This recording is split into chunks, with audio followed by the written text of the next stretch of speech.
నిజమైన మనిషి తన రోజువారీ జీవితాన్ని దేవుని సేవకు అంకితం చేస్తాడు. మనము కర్మల గురించి చెప్పుకున్నాం కదా. ఆ కర్మలో ప్రతి మనిషి బుద్ధియోగను ఖచ్చితంగా తన జీవిత దినచర్యలో పాటించాలి. ఎందుకంటే ఇక్కడ బుద్ధియోగ అనగా మనము దేవుని సేవలో నిమగ్నమై ఉండటం. దానివల్ల మనము జనన మరణాల గురించి దిగులు పడము. అంటే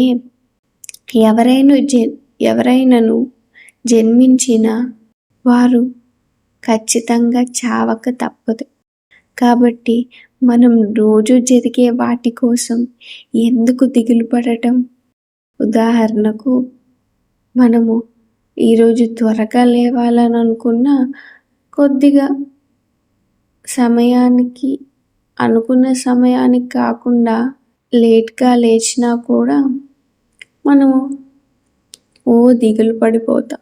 కానీ బుద్ధియోగ కలవాడు రోజు బుద్ధియోగను తన దినచర్యలో చేర్చుకొనినవాడు అలా ఆలోచించడు. ఈ శరీరం ఎన్నాళ్ళుంటుంది? రేపో మాపో నశించక తప్పదు. కాబట్టి మనం ప్రతి చిన్న విషయాలకు ఎందుకు దిగులు పడటం?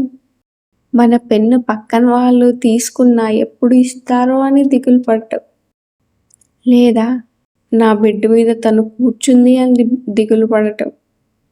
ఇలా చిన్న చిన్న విషయాలకు మన శక్తిని, మన మెదడు యొక్క ఆలోచనలను వృధా చేస్తున్నాం. మీకు తెలుసా మన మెదడు ఎంత శక్తివంతమైనదో? ఇది కొన్ని వేల కంప్యూటర్లు కలిపిన మన మెదడు శక్తి ముందు పనికిరావు. కానీ అలాంటి మెదడును మనము చిన్న చిన్న విషయాలు, పనికిరాని విషయాల కోసం ఉపయోగిస్తున్నాం. వీళ్ళ గురించి, వాళ్ళ గురించి, లేదా ఆ చెప్పులు అక్కడ ఉన్నాయి, నా చెప్పులు ఎవరో వేసుకున్నారు, నా డబ్బులు పోయాయి. ఈ చిన్న చిన్న విషయాల కోసం మన మెదడును వృధా చేస్తున్నాం. ఇది ఎలా ఉందంటే, ఒక వజ్రాన్ని తెచ్చి ఒక వ్యక్తి దాన్ని తన చేతి వేళ్ళ గోర్లను సానపెట్టుటకు ఉపయోగించాడట. అలా ఉంది మన మెదడు ఉపయోగదల ఈ రోజువారీ జీవితంలో.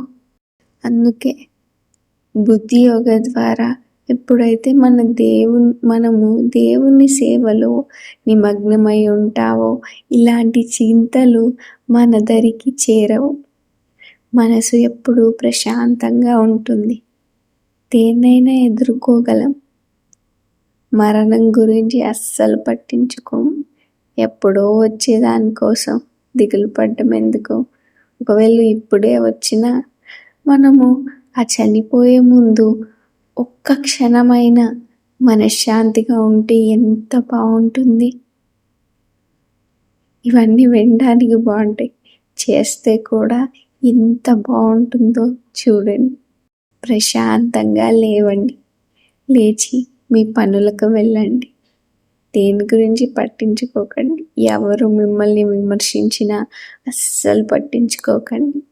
ఒక చిరునవ్వుతో మీ రోజువారీ జీవితాన్ని గడిపితే ఎంత బాగుంటుంది. బుద్ధియోగను మీ దినచర్యలో ఒక భాగంగా చేసుకోండి.